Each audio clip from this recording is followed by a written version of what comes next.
It's a miracle, these rescuers say, as they reached 74-year-old Jamila Kekec. She'd been trapped under the rubble of her Kahramanmaras home for 9.5 days. It was a complex rescue. Jamila was pulled from deep within the ruins. The only way to get her out to a waiting ambulance was in the shovel of an excavator. An hour later in Hatay province, another rescue defied the odds. Turkish mother Ella and her 2 children were pulled out alive. These moments have become less frequent, yet each still delivers the elation these rescuers say keeps them going. But at sites where all hope of finding survivors has passed, the operation has switched from search and rescue to recovery. In this Kahramanmaras street, they are digging for bodies, including the parents of these 2 boys. Their bodies are still under the rubble. We are hoping to find them after the excavators remove the debris. That is why we are waiting here. In hospitals across Türkiye, stories of survival are being told. Hussein Berber spent close to 8 days trapped in the rubble. He says he stayed alive by drinking his own urine. I only remember being buried under the rubble. It was so dark I couldn't even see my own body. In a second tremor, the ceiling collapsed and then there was water dripping from somewhere. I saw there was a rug and an armchair, so I climbed over it and sat there and waited.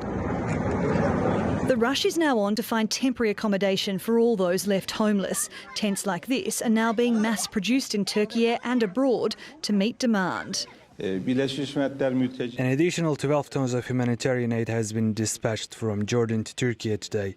The United Nations has a stock of more than 10,000 tents in Jordan, and the Jordanians have assigned cargo planes to bring them to our country.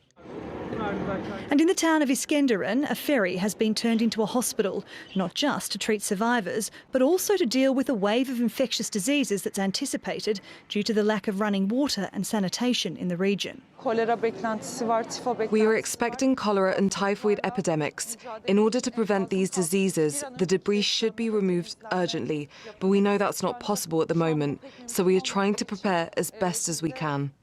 New footage has emerged of the moment the earthquakes hit. This is the city of Malatya at 4:18 in the morning as the first quake struck.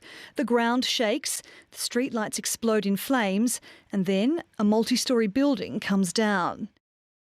And this is 6 hours later in the city of Kahramanmaras, the epicentre of the second quake. These people running have already survived one quake. They're searching for safe ground and make it, just as another building comes crashing down.